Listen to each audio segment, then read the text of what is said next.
Hey, everybody. Thank you so much for joining the live stream. We are super excited. October is Blindness Awareness Month, and we've got a great conversation to talk about organizations across the United States and how they're helping to support people with low vision and blindness. And so, in our group here, we've got Isaac Shapiro. He is the co founder of Cleanlogic, a national beauty and cleaning product for personal care. There's just a great organization with a really great mission. We've got Tim Tuthill. He's the executive director of the Association for the Blind and Visually Impaired, and Osman Koroma. He is an employment coordinator at ABVI. So we're going to start right away with Isaac. So you are the co-founder of this organization. Can you just tell us, for people who don't know, what is Cleanlogic and what are the products that you sell to the community?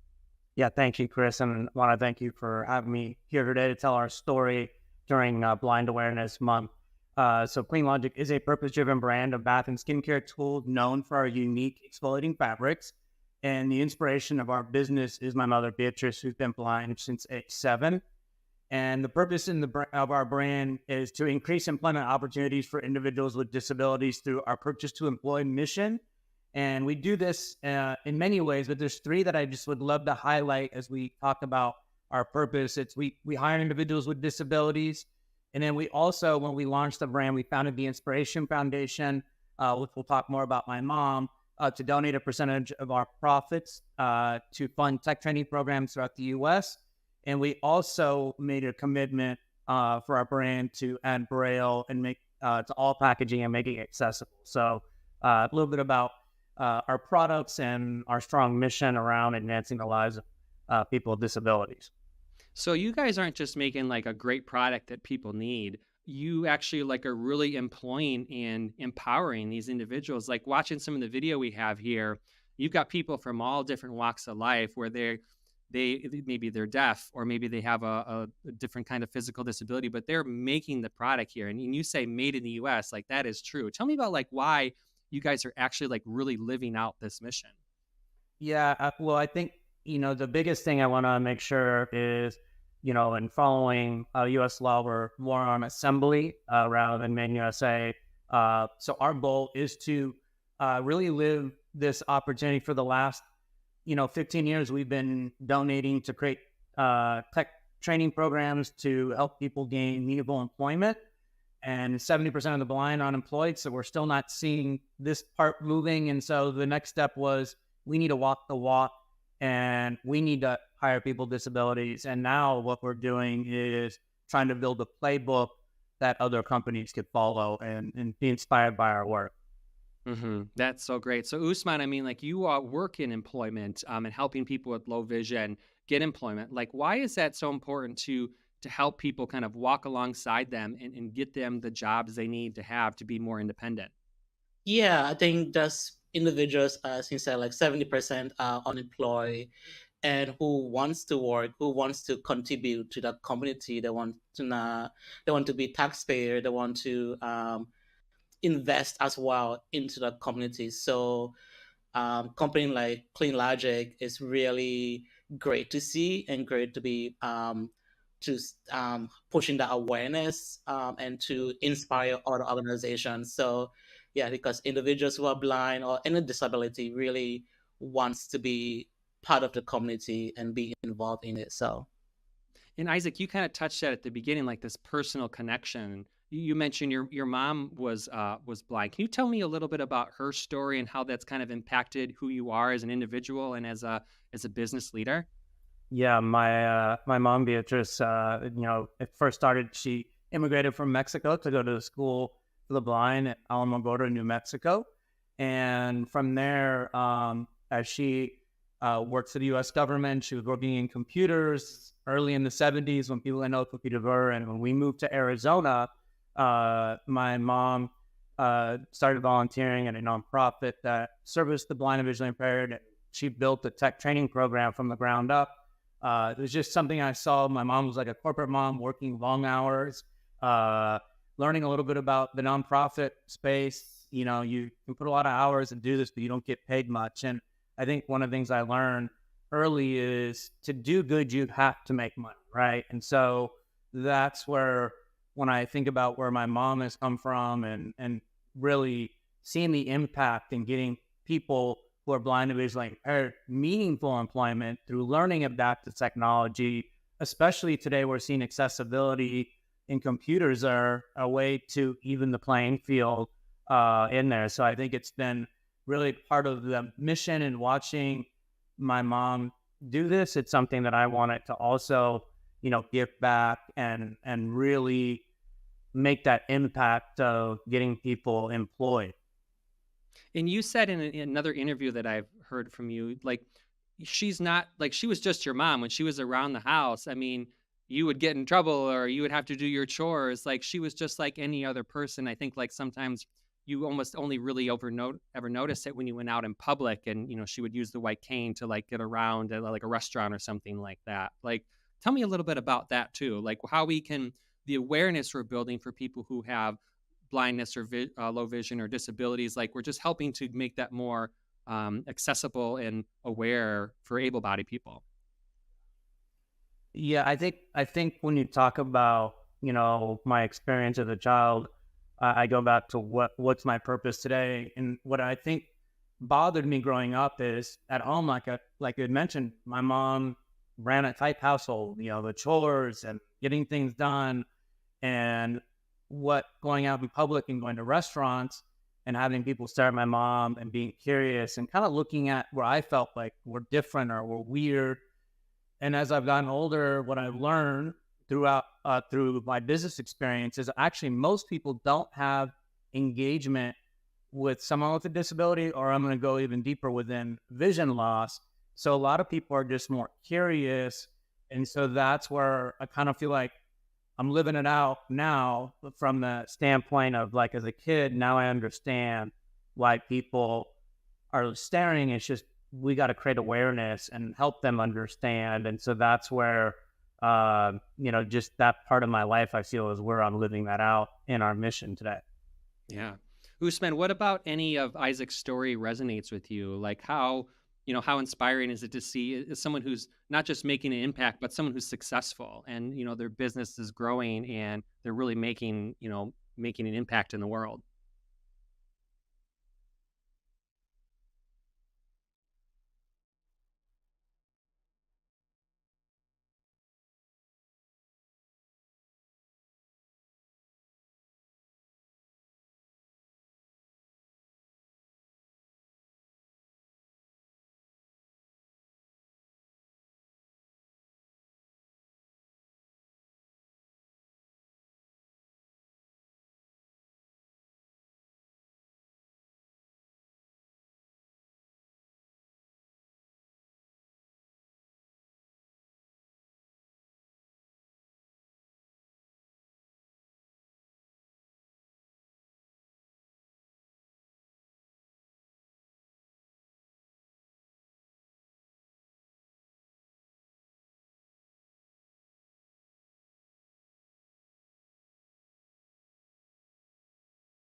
Yeah.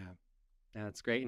And you so these products are assembled here in the US. We've talked a lot about that. But also, like, you put Braille on the product. I think that's something that's like, it's going outside of your walls of creating these, but it's like making the products accessible. Like, what went through the mindset of that, and what has been like feedback you've seen from people who have been surprised? Hey, what is this? Oh my gosh, I didn't know that.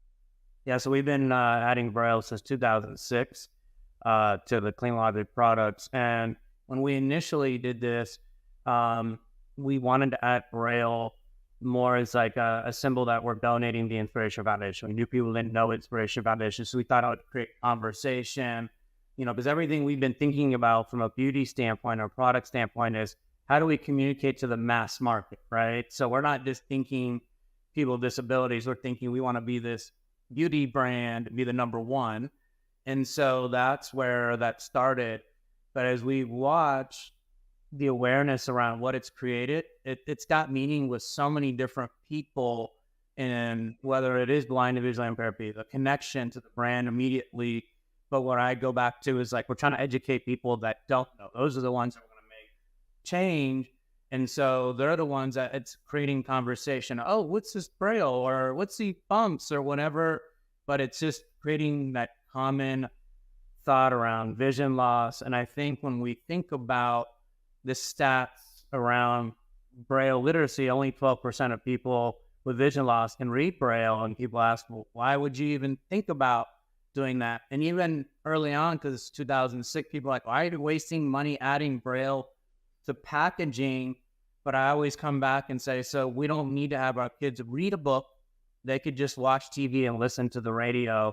And I think that's part of like the important of like, it's communication, it's how we learn and trying to get that piece, because I've also heard over the years how a lot of funding is being cut and libraries not having Braille books. And, we want to get Braille out there more in a mass way so people see it as accepting and it's something not abnormal. Yeah, it definitely seems like a really deep mission and purpose where like you're trying to sustain a language. You're trying to prolong it and preserve it, which seems, really just amazing that you guys are doing that. Tim, I want to bring you in. Like Isaac's talking to like building awareness with people who are able-bodied or who have full vision. What's it like for you? Because you are on that front line of like connecting with organizations and trying to help businesses become more aware and how they can serve more people who have low vision. How important is awareness to the broader public about low vision and blindness? I think building awareness is vitally important because, you're constantly trying to build a connection. And I think that, companies like Cleanlogic and the Inspiration Foundation, which we've been we're very thankful to them for helping us do what we do. But we're also, working together in the same way. While Isaac is working in one, arena, we're working in another.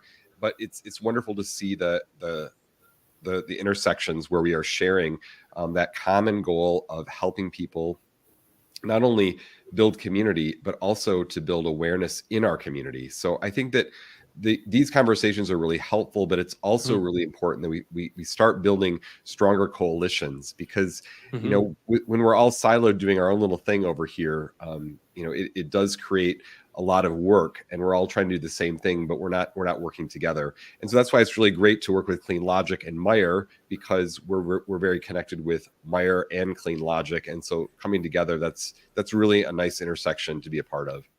Yeah. Isaac, can you tell us about that too? For Blindness Awareness Month, October, you're working with Meijer for 4 weeks for putting products in the store that is raising money for the Association for the Blind and Visually Impaired. Can you tell us about this partnership and why you wanted to give back to organizations like the Association for the Blind and Visually Impaired? Yeah, and goes back to 2006. You're trying to tell your story, and as we were working with partnerships and retailers, they were, hey, you should tell the story at a store, and we would go do these events.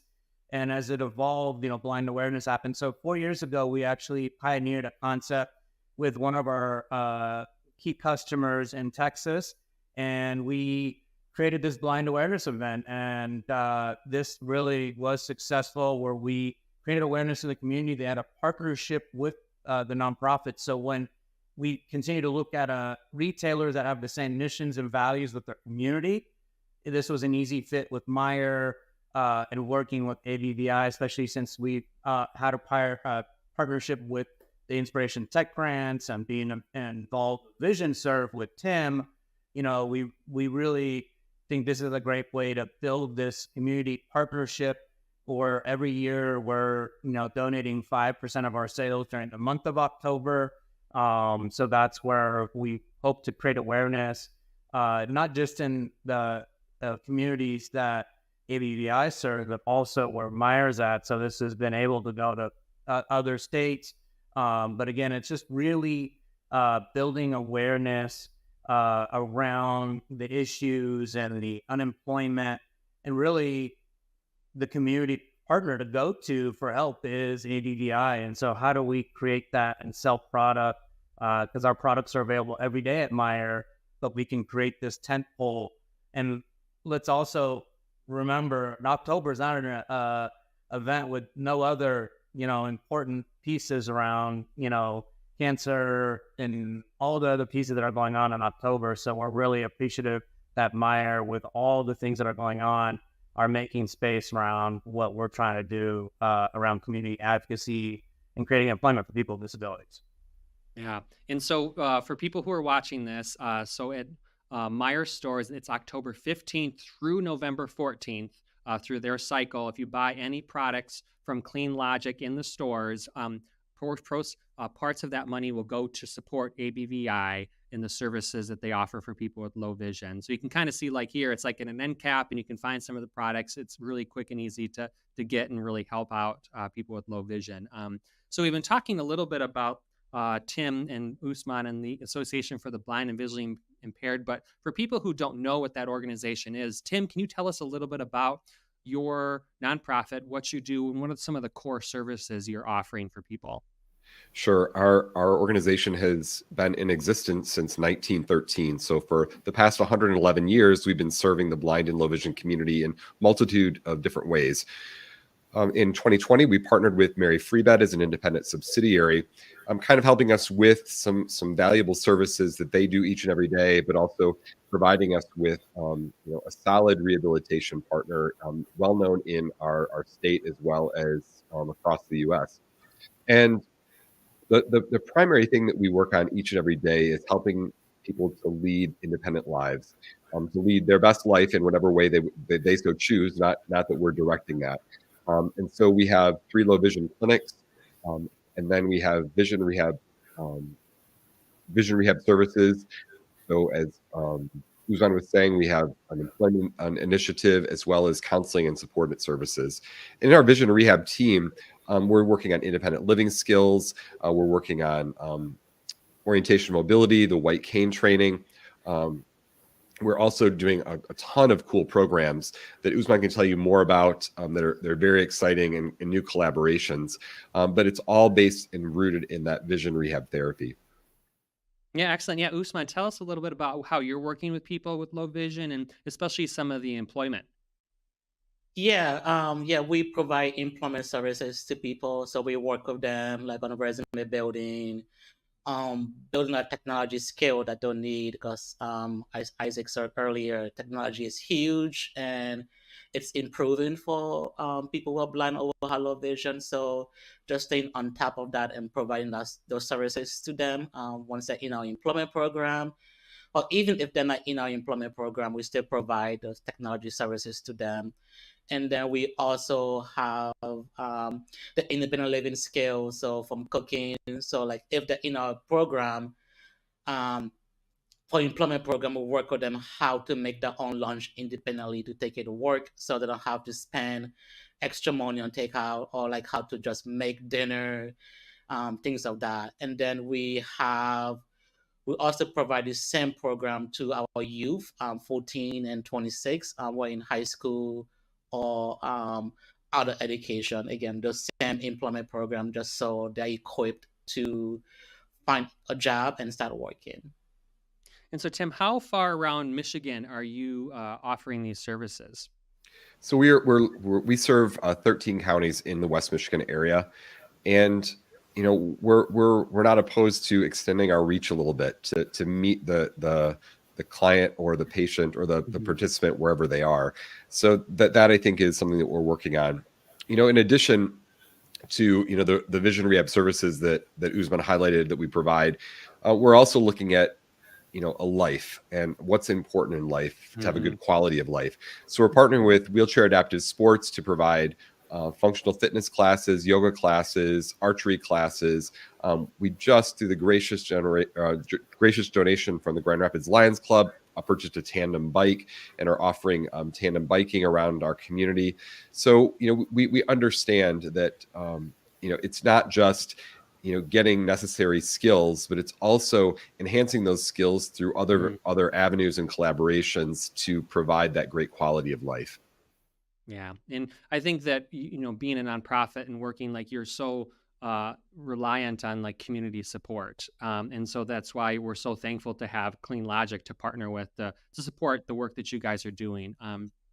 As we start to wrap up this interview, Tim and Usman, like, what do you want to say to Isaac and his team that are like had this partnership to help build not just raising funds, but also just raising awareness? Yeah, I'm definitely grateful, Isaac, to you and your team for this opportunity to raise this awareness. And I think it was like 2 weeks ago, Tim handed me one of your product, and I took a look at it. Oh yeah, it had Braille on it. And circling back to what you said, Isaac, like how Braille is so important, and just from a consumer perspective, like my first thought was like, oh, I don't have to label this anymore. It's already labeled for me. So I definitely appreciate it from a consumer perspective that you guys are making that a priority. They just take an extra step away from it to do so. Thank you so much for that. Awesome. Isaac, anything else you want to add on, just as we were wrapping up this interview in Blindness Awareness Month and talking about this partnership with Meijer and Cleanlogic and the Association for the Blind and Visually Impaired? No, I just want to thank you, Osman, for your feedback. Encouragement is what keeps the fire going. So those are always important feedback, but I think, the partnership is important. We feel, just Tim said 1913, that's a lot of work. And when we collaborate with nonprofits and other, retailers, we understand that these are long-term brands, and, we want to do everything we can to support and just really appreciate everybody believing in the vision, and just go out and support Cleanlogic, and you'll continue to see more of it at Meijer. But I think the key thing is we'll have a lot more coming, and really as we talk about the impacts, and I think what we're all trying to do with employment and creating independent living for people with disabilities, and especially in the visually impaired community, which is personal to me. Excellent. Well, Isaac, Tim, Usman, thank you so much for chatting on this live stream conversation. We've been talking about a partnership with Cleanlogic and their products throughout the end of October, beginning November, October 15th to November 14th. When you buy Cleanlogic products in Meijer, money will go to support the Association for the Blind and Visually Impaired, to raise awareness and to raise funds for the great work that they're doing. Thank you, everybody, for watching, and stay well.